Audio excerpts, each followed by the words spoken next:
silminnäkijässä tänään. Tere tulemasta Suomen maahan kultaa kuulemaan. Sitä это не бизнесмен, это какой-то жулик, наверное, выходит. Kas muld või vesi, aga sinu saatus on otsustatud. Nagu Soomes ütlevad, et Eesti firmad on ikka viimane palk on peremehe oma. Virolaisista on tullut pysyvä osa Suomen rakennustyömaita, mutta edelleen heitä petetään julmemmin kuin yleisesti tiedetään. Ta tuli sealt kahjuks sealt infarktiga.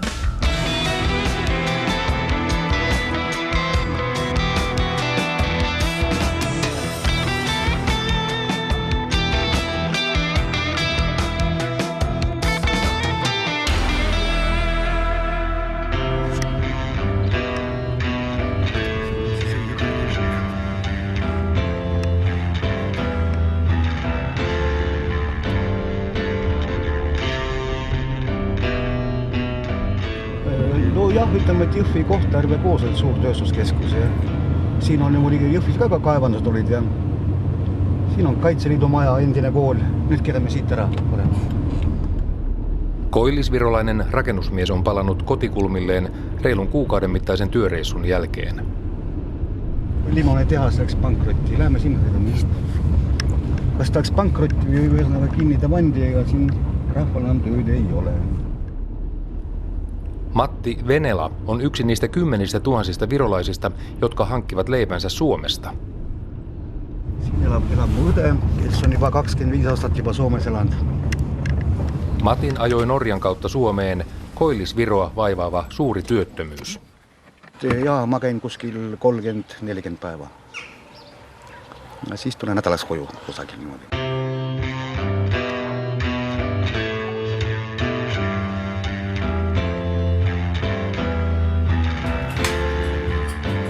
Kui lapsed olid väiksemad, siis mees oli nagu rohkem kodus ja rakkes oli ka ikka pesi põrandaid ja aitas ka. Suvel olen kodus, siis teen väljas õues, teen liha. Okay, see on lemmik tegevus mul. Nii väikseks tuleb. Jaa, hästi peeneks tuleb. Ausalt öeldes ega midagi muud ei jäänud üles, et ega ma üksinda ei oleks suutnud ikka kogu seda peret ja kogu seda finantsilist võimalust üleval hoida. Eks muidugi ma oleks pidanud siiski pingutama, aga kui on ikka täisjõus mees, siis ta peab ikka otsima ja leidma seda kohta, et kui ei ole seda siin, siis kuskil mujal olema. No kui suur päev see on, kui isa tuleb tagasi Soomest? No ikka suur päev. Kõik kallistavad ja teevad ikka kingitusi.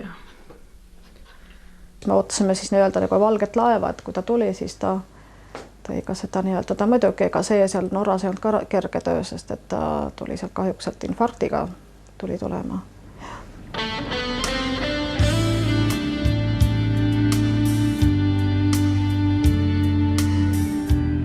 Kymmenien tuhansien virolaisten työmatka kulkee nykyään Tallinnan sataman kautta. Mutta paljonko Suomessa on kaikkia virolaisia? Tarkkaa lukua ei kukaan tiedä.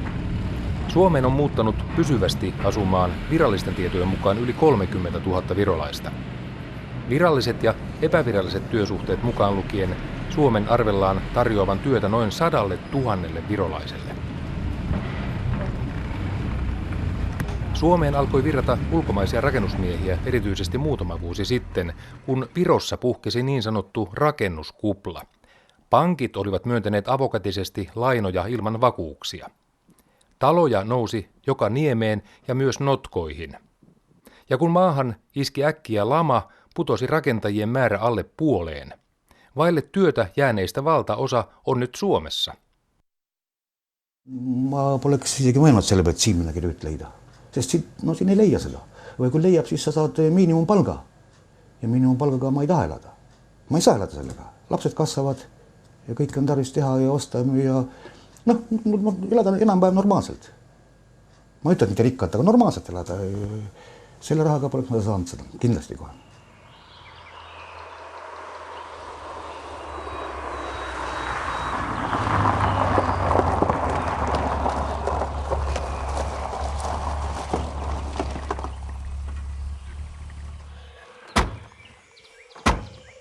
No niin, tervetuloa. Tere tulemasta Suomen maahan kultaa kuulemaan.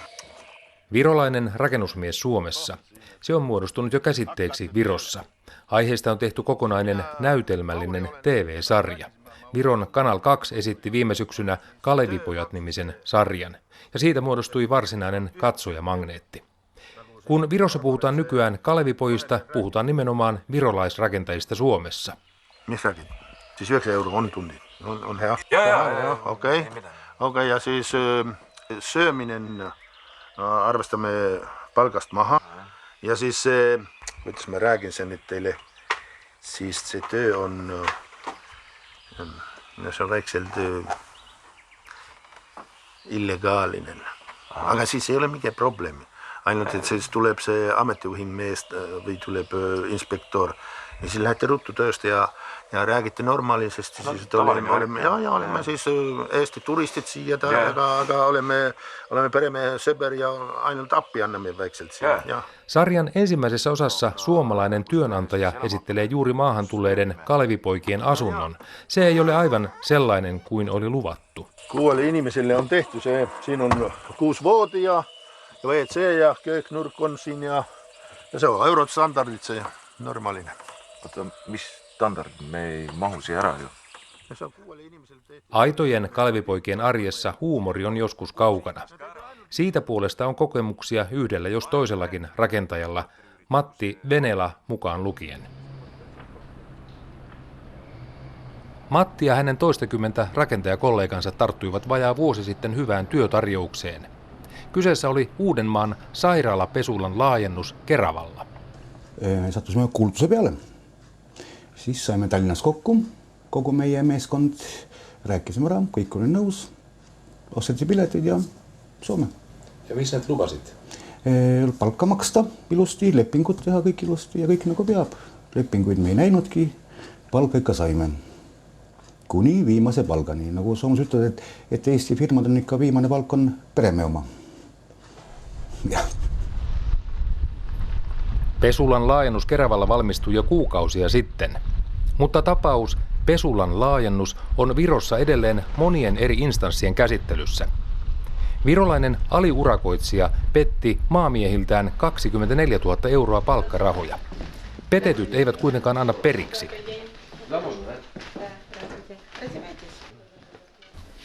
А в итоге в воскресенье приходит СМС на телефон, договор с нами расторгнут, и заработная плата получается минимальная, перевел на счет. 286 €. Все. Ни телефона больше, ничего не берет и скрывается, и мы его найти не можем. Miehet ajavat asiansa Tallinnassa toimivan ihmiskaupan vastaisen järjestön kanssa. Järjestö antaa veloituksetta muun muassa oikeusapua. Ihmisoikeusjuristi teki Keravan tapauksesta myös Viron rikospoliisille kantelun. Всем, да. Только перевел минимальное на счет, и все. Как по эстонским законам минимальная зарплата, такую он нам и перевел. И все. Мы сделали выписки с банка, обратились в полицию, написали заявление, отдали все бумаги. Через неделю нам пришел ответ с полиции, что полиция такими делами не занимается, передает наше дело в Максуамит. Налоговый департамент. Да. Дальше пока нам ничего, ответа нету никакого. Трудовую инспекцию обращались? Да, но обратились, у нас не было договора на руках.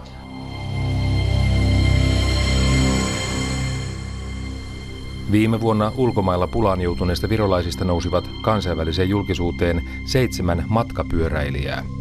Miehet olivat keväällä seikkailumatkalla huonomaineisessa Bekaan laaksossa Libanonissa. Siepattujen vapauttamiseksi käynnistyi 4 kuukautta kestänyt operaatio. Nämä virolaiset ihmiskaupan uhrit vapautettiin heinäkuussa. Viron valtiolle tämä tapaus maksoi miljoonia euroja. Tarkkaa summaa ei ole paljastettu. Tämä tapaus kuitenkin todisti sen, että jos poliitikot vain haluavat, löytyy valtiolta rahaa ja voimavaroja ulkomailla väärin kohdeltujen virolaisten auttamiseksi.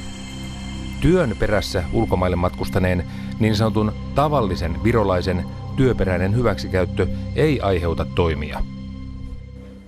Ja ka üha rohkem nähes neid ohvreid. Ma arvan, et ei peaks olema isegi kahtlust, et arvata, et see on ükskõik kui palju või vähe neid ohvreid meil Eestis on. Se on jo. Viron lainsäädäntö ei tunnusta ihmiskauppaa rikokseksi. Viron valtio ei ole ponnistellut tarpeeksi ihmiskaupan estämiseksi, näin sanotaan amerikkalaisessa ihmiskaupparaportissa. Viro on tämän raportin mukaan maa, josta välitetään ja jonka kautta siirretään ulkomaille naisia ja miehiä alistettavaksi pakonomaiseen työhön. Viro onkin joutunut USA:n ulkoministeriön ylläpitämälle ihmiskaupan mustalle listalle. Ihmiskauppalaki on Virossa vasta valmisteilla. Nyt käänny oikealle. Alexander ja hänen kaverinsa ovat joutuneet ihmiskaupan uhreiksi. Ihmiskauppa ei suinkaan rajoitu prostituutioon. Ihmiskauppa on muun muassa myös ihmisten työperäistä hyväksikäyttöä, pitämistä työssä jopa ilman palkkaa. Ja see on kindlasti veel selline teema, mida näiteks Rootsis juba väga palju tõstetakse üles, nagu tööalane ekspluateerimine. Sest juba väga palju räägitakse. Aga meil on ta ikkagi veel täiesti rääkimata teema. Isegi ma arvan, veel ka palju arusaamatum teema. Koska viranomaisista ei ole juuri ollut apua petoksen selvittämisessä, ovat miehet etsineet itse tallinnalaisen rakennusfirman konttoria ja sen johtajaa. Да, это не бизнесмен, это какой-то жулик, наверное, выходит. Olet saapunut kohteeseen. Rakennusyhtiön osoitteessa toimii mainoksen mukaan muun muassa hierontaa tarjoava sauna. Mutta löytyykö täältä itse yhtiötä?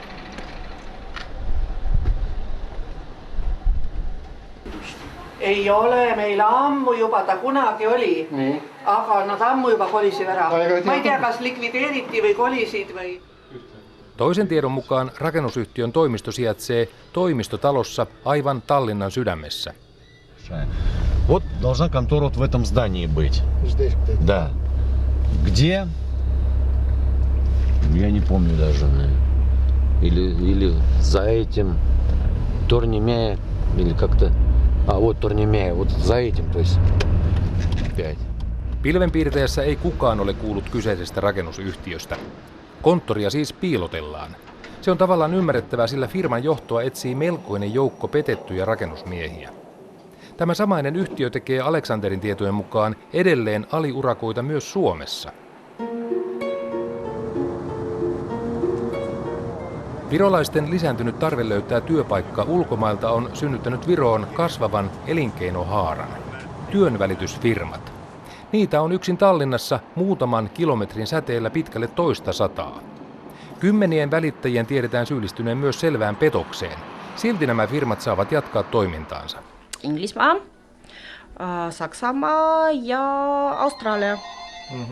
Firmat ovat välittäneet useisiin maihin työtä, jota ei ole olemassakaan. Meil on olnud juhtumeid, kus inimesed on tänavatel elanud, tänavatel kerjanud, lõpuks jõudnud kirikuteni, kus nad on siis saanud peavarju ja toitu.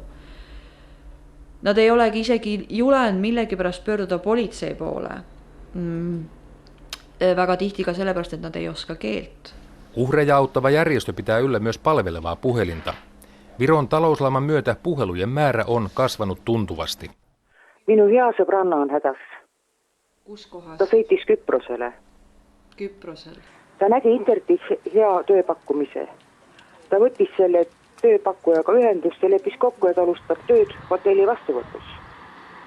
Nüüd ta saatis minule SMS-i, kus ta kurdab, et see töö polegi seda, mida temale pakuti.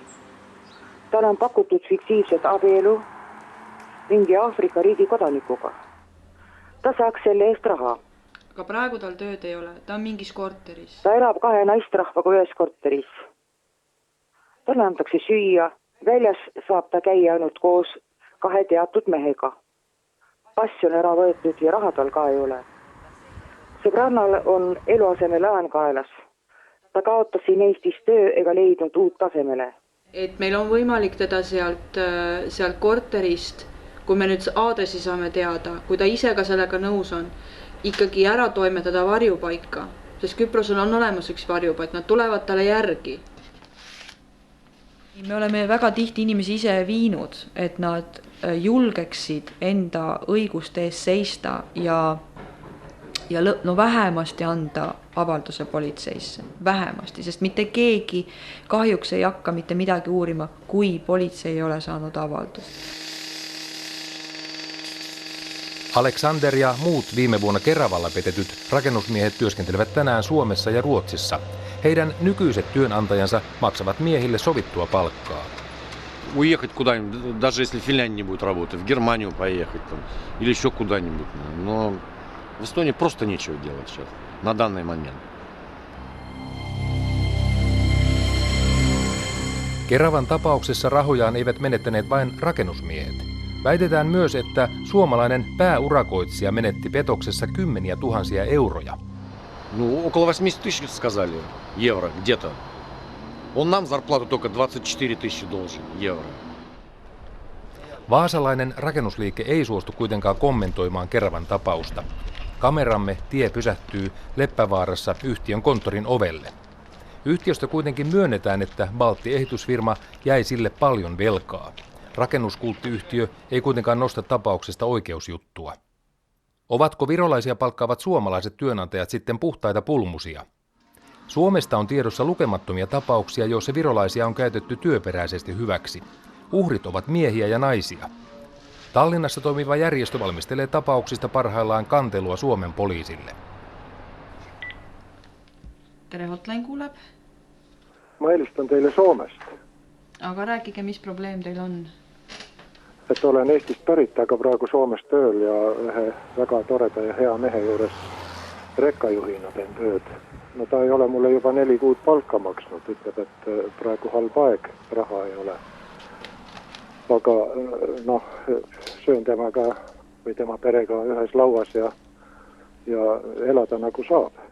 Te ei ole palka saanud? No peremees ikka lubab, et no, ta on niisugune hea mees ja me saame hästi läbi ja kogu perega on hea suhtlemine, et elan siin tema ligidal, tema kulul. Ja. Aga siin Eestis on teil pere ka olemas või te olete üksik inimene? Eestis on mul naine ja 2 last. Et mure ongi selles, et ei ole nagu neile raha saata, et tööd nagu teen küll iga päevaga. Raha üldse ei ole peremehel, et ma olen viimasel ajal ise ka naftat sisse ostnud autodele, et lubab küll tagasi maksta. No antud situatsioonis, et te rohkem raha ei kaotaks, võiksite te tagasi Eestisse tulla? See on ju kõige huvitavam ja parem manipuleerimisviis ja ekspluateerimisviis, et ega selle jaoks, et olla kuri ekspluateerijad, ei pea olema kuri inimene ja sõimama, karjuma, ei pea olema, võib olla väga meeldiv. Ja see puht inimlik selline käitumine pani ühe täiskasvanud mehe töötama täiesti tasuta. Suomessa on yritetty jo pitkään saada kuriin veroa kiertäviä ja työntekijöitään pettäviä rakennusyrityksiä. Viimeksi tammikuun alussa Helsingin poliisi ja verottaja paljastivat noin 5 miljoonan euron verohuijauksen rakennusalalla. Huijaukseen osallistui 10 firmaa, joista suurin osa oli rekisteröity Viroon. Jutun päätekijä, suomalainen yritys, oli muun muassa maksanut vuosia työntekijöilleen pimeästi palkkaa. Verot ja työeläkevakuutusmaksut jätettiin maksamatta. Tulevana kesänä voimaan astuva uusi laki määrää myös ulkomaalaisille pakollisen Suomen veronumeron. Verohallinto haluaa tietää, ketkä ulkomaalaiset työskentelevät Suomessa. Tämän uudistuksen päämääränä on juuri veronkierron kitkeminen ja pimeän työn vähentäminen. Myös Alexander ja kumppanit tunnustavat suoraan, että virolainen rakennusfirma maksoi heille osan palkasta pimeästi Keravalla. Но единственное, опять же, половина шло черным налом. А последнюю зарплату, вот он нам перечислил минимальный заработок по Эстонии 286 евро.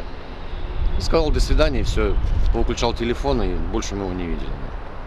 Sitten ei ole henkilökorttia, ei ole työturvallisuuskorttia. Valtaosa rakennusyhtiöistä toimii kuitenkin lain mukaan. Esimerkiksi kaikkien rakennuksella työskentelevien papereiden on oltava kunnossa, myös ulkomaalaisten. Esimerkiksi tällä helsinkiläisellä työmaalla työskentelee kaikkiaan 70 rakentajaa, joista yli puolet on ulkomaalaisia. Tehdään nyt niin, että otetaan vaan semmoisia miehiä, millä on paperit kunnossa ja muuten nämä kortit. Kato, kun mulla on just se, että mä teen yksityisasiakkaalla aika paljon. Joo. Mut meillä on aika tiukka linja näissä. Niin Tähän haastatteluun toppaa yhden aliurakoitsijan tulo rakennustyömaalle Helsingissä. Ilman ulkomaalaisia rakentajia Suomen rakennusala olisi jo pulassa. En usko, että ainakaan tässä pääkaupunkiseudulla pärjättäisiin pelkästään suomalaisin voimin. Eli tämä rakennustyömaa ei ole mikään poikkeus? Ei ole mikään poikkeus, että kyllä se on ihan, kun tästä lähdetään työmaita kiertämään, niin varmasti joka työmaat lähistöltä löytyy. Mutta poistaako kesällä voimaan astuva ulkomaalaisten veronumeropakko harmaan talouden rakennusalalta? Vain harvat uskovat siihen.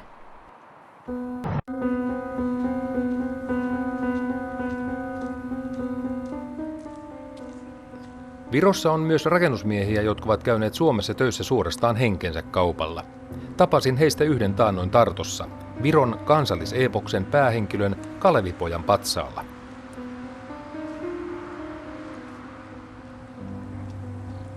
Jaanus oli saanut puhelun, jossa häntä pyydettiin työkeikalle Suomeen. Kuukausi helppoa rakennushommaa, josta maksetaan hyvää palkkaa. Työkohde olisi Vantaalla. Jaanus vastasi nopeasti pyyntöön myönteisesti ja jo seuraavana aamuna hän oli matkalla. Helsingin satamassa kuitenkin selvisi, että työpaikka ei olisikaan Vantaalla, vaan paljon kauempana. Pian Jaanus huomasi tekevänsä erittäin vaativaa muuraustyötä Lappeenrannassa. Ja samalla paljastui, että Jaanuksen työnantaja ei ollutkaan suomalainen, vaan virolainen aliurakoitsija. Firmalla oli huono maine, sekin oli jättänyt työntekijöilleen palkkoja maksamatta. Jaanuksen piti allekirjoittaa myöhemmin myös työsopimus. Sen mukaan Jaanus työskenteli Virossa eikä suinkaan Suomessa, ja kuukausipalkka olisi reilut 300 €. Jaanus katsoi, että häntä on petetty. Hän kääntyi Suomessa työsuojelupiirin ja rakennusliiton puoleen. Liitossa arvioitiin, että Jaanuksen olisi pitänyt saada tekemästään työstä 7 000 €, eli yli 20 kertaa enemmän kuin työsopimus määritteli. Lopulta virolainen firma suostui maksamaan reilu 1 000 €. Jaanus ei kuitenkaan ollut siihen tyytyväinen, vaan vaati sopimusten mukaista palkkaa. Se oli virolaiselle firmalle liikaa. Jaanus alkoi saada kännykkäänsä tappouhkauksia. Homme tähtis päev või mis? Kas muld või vesi, valik on sinu, aga sinu saatus on otsustatud 15 mehe poolt. Jaanuksen mukaan virolaisten firmojen palkkalistoilla työskentelee useita satoja rakennusmiehiä, joilla ei ole minkäänlaisia oikeuksia. Ei työsopimuksia eikä myöskään toivoa sovituista palkoista eikä muista työehdoista. Tööandjad isegi sunnivad siin tegema üle 12-tunniseid tööpäevi, kui endal mingisugust väikest raha ei ole, millega ennast ära toita, siis peavad vahepeal pudeleid korjama Suomessa. Nykyään useimmat aliurakoitsijat joutuvat maksamaan virolaisille rakennusmiehille sopimusten mukaista palkkaa.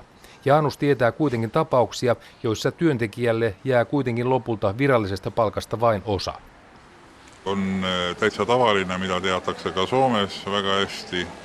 Palk siis lõpuks tuleb, kui ta kunagi tuleb. Minnakse pangaautomaadi juurde, võetakse raha välja ja siis makstakse tööandjale sellest jälle protsenti. Alalla vallitsee edelleen Jaanuksen mukaan viidakon laki. Kalevipojat eivät hevin puhu huonosta kohtelustaan. Se on terveydelle vaarallista. Jaanuskin siirtyi tappouhkauksien jälkeen vähemmän hengenvaaralliselle alalle.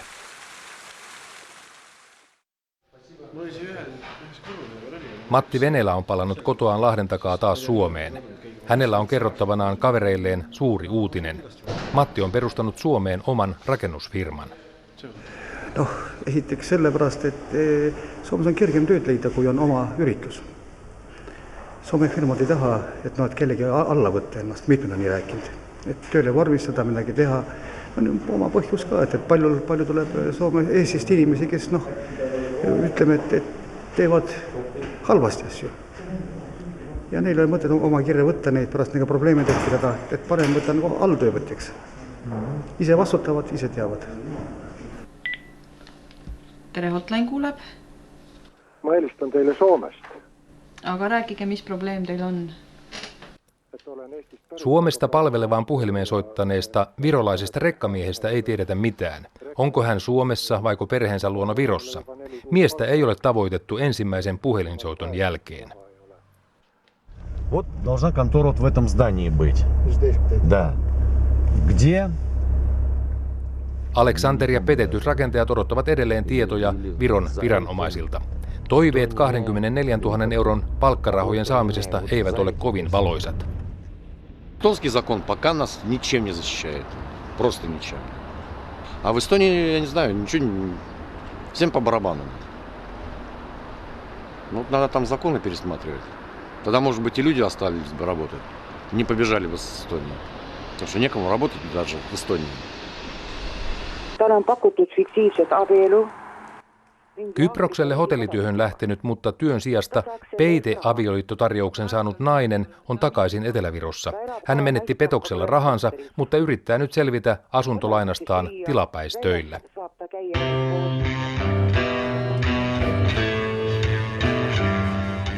Kaikkia näitä tapauksia yhdistää yksi seikka. Ihmisiä on kohdeltu ihmisarvon vastaisesti, mutta syylliset ovat päässeet kuin koira veräjästä. Kuka hyötyy siitä, että esimerkiksi rakennusalalla liikkuu edelleen rutkasti pimeää rahaa ja palkkoja poljetaan? Mittavista väärinkäytöksistä huolimatta työvoimaa riittää Virosta Suomeen tungokseen asti. Keegi meid ei oota mitte kuskil, et me peame teadma, et seal kus on, et seal ikka leib soolaga meid ei oota, et selle kõik me peame ise selle välja teenima ja